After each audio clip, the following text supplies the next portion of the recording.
The most important goal of any Minecraft hardcore world is to survive as long as possible, because once you die, your world is basically corrupted.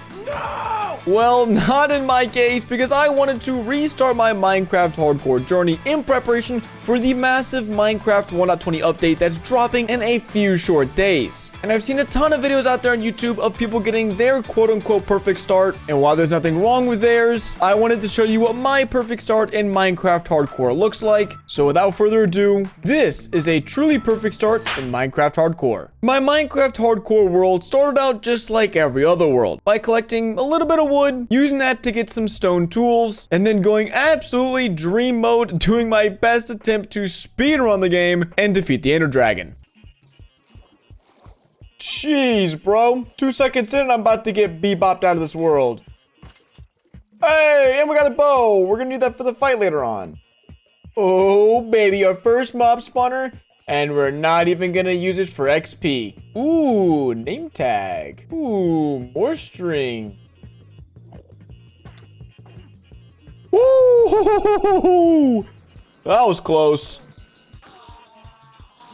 Yo, 3 for 3. Oh, Mushroom Island, that's crazy. Don't do it. Thank you. Well, we made it. Bro, I'm gonna die to silverfish. Look how many there are. It's like some weird chain effect. Every time I hit one, they just multiply. I just want to kill the Ender Dragon, dude. Oh, we can finally do it. Let's go.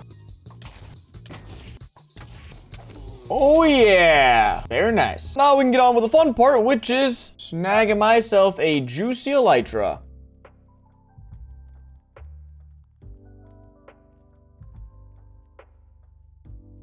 Well, shout out huge render distances, because not only can I see 1, but I can see 2 end cities, and obviously this one doesn't have a ship. So, off to here we go. Time to snag some free loot while we're at it, because all I have is a cobblestone pickaxe.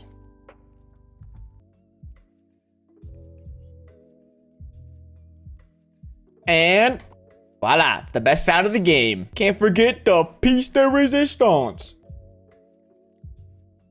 Wahoo! We beat the game! Okay, now you might have noticed in the top left-hand corner, I've had my coordinates on the screen the entire time. And the reason for that is that I am not going to be leaving a 1000 by 1000 grid. Now, the reason I'm staying inside of a 1000 by 1000 square is because this way I don't have to load in any excess chunks on the current version of the game, because as soon as I update my game to Minecraft 1.20, any chunk that I've already stepped foot in will no longer be able to generate the brand new terrain. This means no cherry blossom biomes, no suspicious sand, no suspicious gravel, or any of the cool features coming to Minecraft could be in any of these chunks. And since I'm planning on building my base in a cherry blossom biome, it'd probably be smart if I didn't go ruining my world generation. Now that phase 1 of our mission was completed, we can move on to phase 2, which albeit is a shorter phase, it is a very vital one because it will be crucial in helping us complete a later on objective. And so let's go breeze through this one. Because phase 2 is building a villager breeder, we are going to be needing lots of these fellows. The reason I need tons of villagers is because we're going to be building a raid farm that we can get not only totems, but XP. And I'm pretty sure I'm going to need a bunch of villagers for that. And well, regardless, I plan on building a massive villager trading hall soon. So having an endless supply of villagers would probably come in handy. Now, we're way too early on to be having any sort of automatic villager breeder, but this one is super simple. Just using 4 beds and a very simple setup with some carpets and trapdoors. We can hopefully use some drops like this, some bread, to lure them on over here. Oh, no way he's gonna do this himself. Yo, let's go. I've never had villagers actually cooperate before. That's awesome. I just have to find the other ones because I don't know where they're hiding from me. Oh, did he do it again? Wow, just like that, our villager breeder is up and technically running, which is a really quick phase 2. Now, we're gonna need to get a total of 4 villagers in here, so the first 2 villagers that come out, we're just gonna reinvest them into this breeder. But I guess for now, we can start on prepping this area over here for our raid farm, but we're still sort of working on the villager breeder because using only 2 villagers can take ages for us to make any progress. But after inspecting the land I was planning to build the raid farm on, I decided it would actually be best to move the farm over to the ocean because it would be about 10 times easier to build, and it would also almost double the production rates of this farm. Alright, we're just a little bit ways up in the sky. Now we have to do my favorite part of this build, and that is lava casting ourselves a little cobblestone tower. We gotta wait a few minutes for this to hit all the way down to the water. But while we do that, I can remind you guys to subscribe. As I know, there's only like 10% of you who are watching who are actually subscribed to the channel. So if you want to help me at 200K, I would greatly appreciate it. Alright, 4 minutes later, the cobblestone tower is forming. And we can skedaddle on with this build. Now we just have to make the little chamber for where the raid mobs are going to be spawning. Alright, and this is where an entire raid is going to spawn. Looks pretty crazy, I know. Now we are just wiring up the little bit of redstone that this farm uses. I know there are some crazy complicated stacking raid farms out there with tons of redstone, but this is just simply not that. Oh, sick, and our heads are literally right at cloud level right now. What in the world? Dude, we are so high in the freaking sky. And just like that, a few minutes later, our killing chamber is done. I believe all that we need to do now is get this bubble column moving, as well as putting our villager down here so that the raid farm actually starts to raid.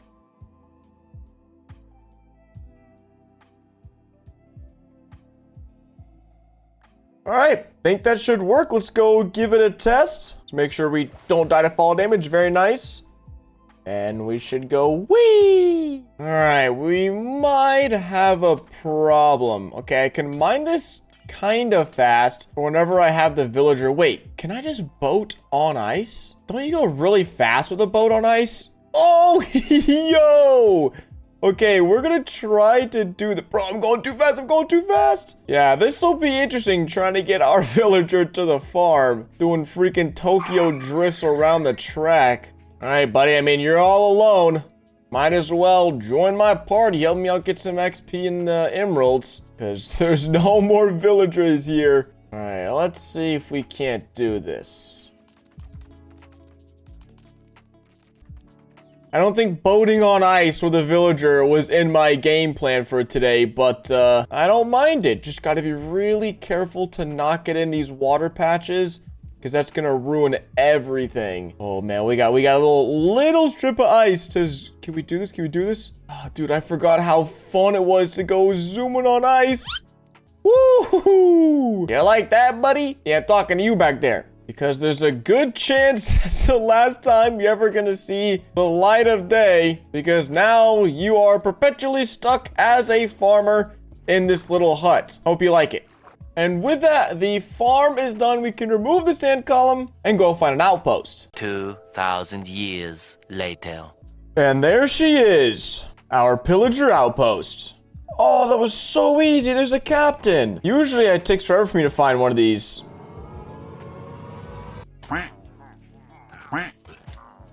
Oh, shoot. We have it for an hour and 40 minutes. So we have an hour, 40 minutes to get back to our raid farm. I think we could do that. All right. If everything has worked, a raid should be spawning up there momentarily. And we should be rolling in the diamonds. Just kidding, emeralds. My bad. Oh, yeah. I hear the horns a blaring, baby. Look at all those fellas. Flip the lever. The water starts flowing. And the emeralds are juicing. Look at that. Already got ourselves a totem. Should probably go ahead and equip it. Because that's why. Those vexes. Oh, this is not good. There's a lot of vexes spawning. Yo! Alright, we are getting out of here a little early. Please. Okay. Oh no, another raid started. I gotta get out of here fast. I think if I just leave the area, the raids don't start. Okay, yeah. Holy crap, dude. I'm like out of food as well. That's why I left. So, I mean, it works, but my sword sucks. That's the problem. That's what was happening there, basically. And I wanted to push this off a little bit until we had a ton of totems. But it looks like we can't even really use our XP farm until we complete phase 4 of the perfect start. And phase 4 is replacing all of this crappy gear. Actually, some of it's pretty decent, but most of it's pretty bad, and making it a set of fully maxed out OP netherite armor. And the first thing we're actually gonna have to do is take all of our valuables and find another village, because I absolutely decimated this one. And home sweet home for the next little bit. I hope I don't ruin this village like I did the other one. Sorry about that.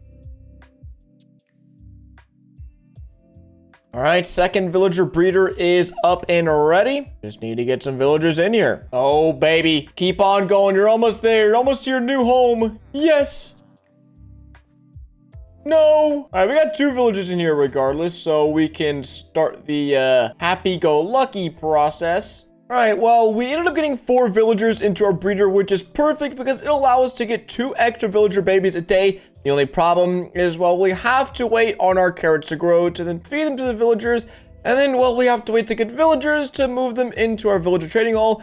And, well, we have to wait for the villager trading hall to get our enchants and actually enough books to even enchant some gear. So in the meantime, I'm just gonna go ahead, head down to the mines and try to find some diamonds. But it looks like I'm also greeted with a lush cave biome, which is my second favorite biome in the entire game. And I'm definitely gonna snag some of this moss for when I plan on making my own base. And speaking of mining diamonds, I'm going to be doing something a little special for this world. And that's that for every subscriber I get on this series, I'm going to be mining 1 diamond in this world. So if I get 1,000 subscribers off this video, that means I have to sit down for hours to mine 1,000 diamonds. So it's up to you guys to determine how rich I'm gonna get in this world. If anything, now I just need lapis because I have none. Oh, bro, more? Dude, I don't even need a fortune pickaxe. We've already got like 20-something diamonds. More diamonds, dude. What the heck? Yes, lapis. Let's go, dude. Everything's working out now. All right, it took a moment, but we finally got some villagers in here. So now we're going to transport down them to our temporary villager trading hall. And hopefully this little rail system works. We're probably going to have to give this a good head start. And he's on the way down. Very nice. So this side over here is just going to be Fletcher, so we can trade sticks for emeralds and then turn around and trade those emeralds for books. And so just 3 more Fletchers to go. Pretty easy. And we have the villagers in place for the librarians. However, we don't have any books to actually make them librarians because we need a lectern. So now we're going to go hunt for some cows. And I think I just need like 2 cows and maybe some carrots for food on the road. I see one. Yes, there's multiple. All right, one other. We need 1 more. Come on. No. All right, this last guy. We've got to have RNG on our side, please.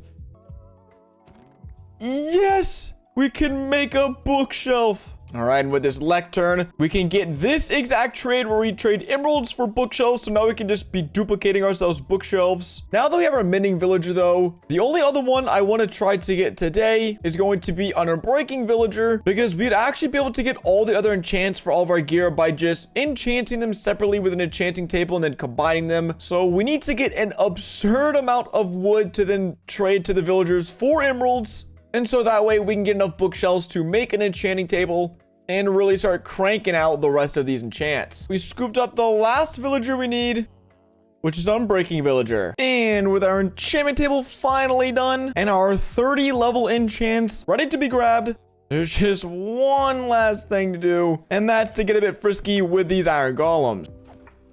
Thank you.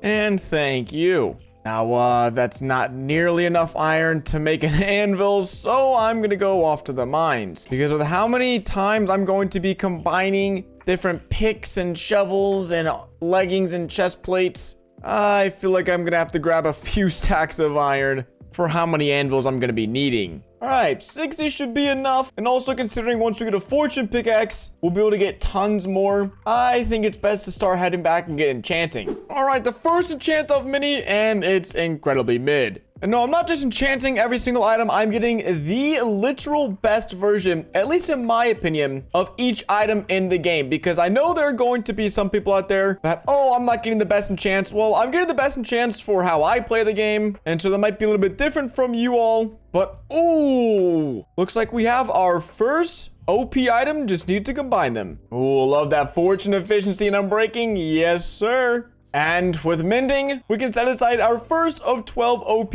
pieces of armor. Well, okay, gear, because this obviously isn't a piece of armor. We are going absolutely ham with the deforestation right now. Just trying to secure all these emeralds. All just because I want to get some mending books. And this should be the last mending book we need. Oh yeah, 11 mending books. And because of that, we can actually pack up our shop and move it over to our XP farm, because going back and forth would waste a ton of rockets. And well, I don't even have any rockets right now. So we're just gonna bring our enchanting table to the XP farm and work on maxing out all 11 of the pieces of gear we still need to work on. All right, now our raid farm is right here, but we're not actually able to build our enchantment table anywhere close to the farm, because if we do, well, that means the pillagers could actually spawn there. All right, and with our enchantment table set up, we can now start the very lengthy process of going back and forth to enchant our items. Now, the really cool part about this farm is there's actually a raid captain bank, so that way I don't have to go to a pillager outpost every time I want to start the farm. The only problem is sometimes some not so pleasant mobs can get trapped in here, but looks like this time we got pretty lucky and they're all really easy to kill and get rid of. And so hopefully whenever we kill these guys, we will get the bad omen effect and we can go down and start the raid. Let's see, we fall all the way down. Wait, but the raid didn't start. Oh, that's not good. That's terrible. Oh my gosh, the water is on again. Dude, I literally make this 1,000 times harder than it should be. Oh my gosh. We got it back, baby. Let's go. Dude, not again, man. My sword sucks. Dude, I literally can't do this raid until I get a better sword because it just keeps not killing them. If I go up there, I might be dead. But I guess that's a risk I gotta take. Maybe the Vex got trapped in the boat. I hope so. Just kidding. That's not what happened at all. Very cool. Wait, I also don't have my diamonds. Dude, why am I so bad at this game? I don't have anything I need. I don't have my diamonds to enchant my gear. What happened? Bro, where'd I put them? Oh, wicked, dude. #1 bag fumbler right here, folks.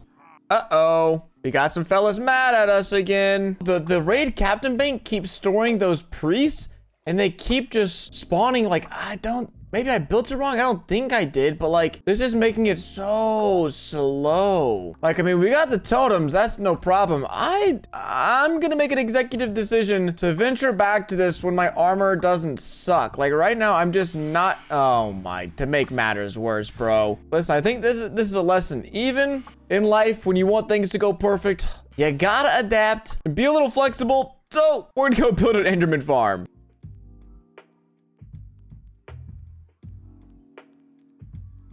All right, we have our base platform set up for the farm, and now we have a very basic collection system. And now we just have to construct the spawning platform, which really, this should only take like 20 or 30 minutes. I'm kind of mad at myself that I didn't do this in the first place, but I thought I could kill 2 birds with 1 stone with the XP farm and the totem farm. And, well, we saw how that worked out.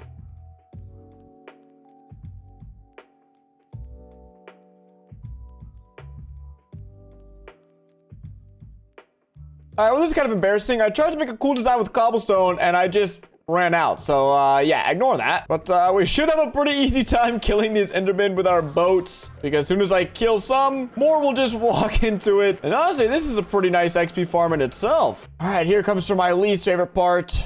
Repeatedly smacking myself at the ground with an ender pearl just to try to get an endermite to spawn. All right, bro, I probably chucked like 40 ender pearls. There should be a 5% chance of an endermite spawning, so I'm well over 200%. And the math ain't mathing. A little longer than a few minutes later. Yes! Dude, I gotta take my thorns off, bro. This guy's gonna kill himself. Took me ages to get him. Slap that bad boy on. And it do be working. Oh, look at that glorious sight. Yes. Oh, the sweet sound of XP flowing into my body. Oh, it feels so good. All right, it's not pretty, but it works, and that's that's basically all I'm going for right now. So it's a little bit of a tight squeeze. I also need to make sure we spawn-proof this. Okay, now we can finally get started enchanting. This feels absurd. It's taken this long, but I have no one to blame except myself. There we go. Got ourselves some pants, and we got ourselves some boots. Finally, we get ourselves the perfect pickaxe, and our fully OP set of armor is done. All right, well, we're basically out of diamonds. So we're going to go ahead and head back to get the last little bit of diamonds to wrap up our god set of gear. Oh my gosh, my diamond with fortune is so awesome. I missed it. Oh my goodness. The deed is about to be done.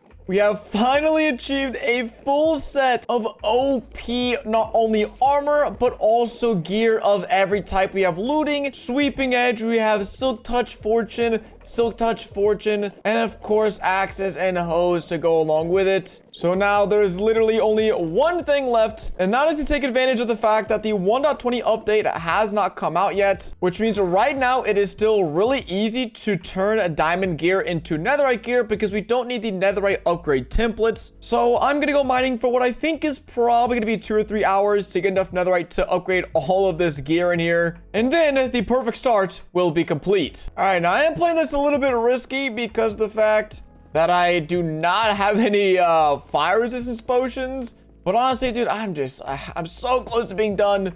And with this method, it's a little risky, but I think if I keep my distance, I shouldn't be caught on fire too many times. So my strategy is every time I see a lava pool, I'm just gonna take a left or a right turn and hope I don't run into any more lava. Very scientific method indeed. Hey, our first ancient debris, and if you're wondering why it's blue, it's because it's just a little texture pack to make sure I don't miss any. So no, I am not wall hacking. And I know this video is long enough as is, so here's a really quick time lapse of me getting all the ancient debris I need to finish up this video.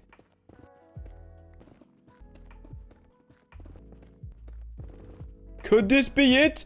We need one more. Yes, we're done. 2 hours later. I'm so freaking happy right now. Oh my gosh. The scrap is smelted. We've got the gold. Just kidding. Now we've got the gold. Let's make 13 netherite ingots. Oh my gosh, that's insanity. And if I did my math right, then everything in here should be able to be... Oh my gosh. Dude, we're speedrunning it. We're speedrunning it. Woohoo! Look at that. Oh my gosh. Went from all diamond to all netherite in like 5 seconds flat. But there you have it, folks. A perfect start in Minecraft Hardcore. Make sure you guys subscribe so you don't miss the insane project I have planned for the next episode. And I'll see you guys then.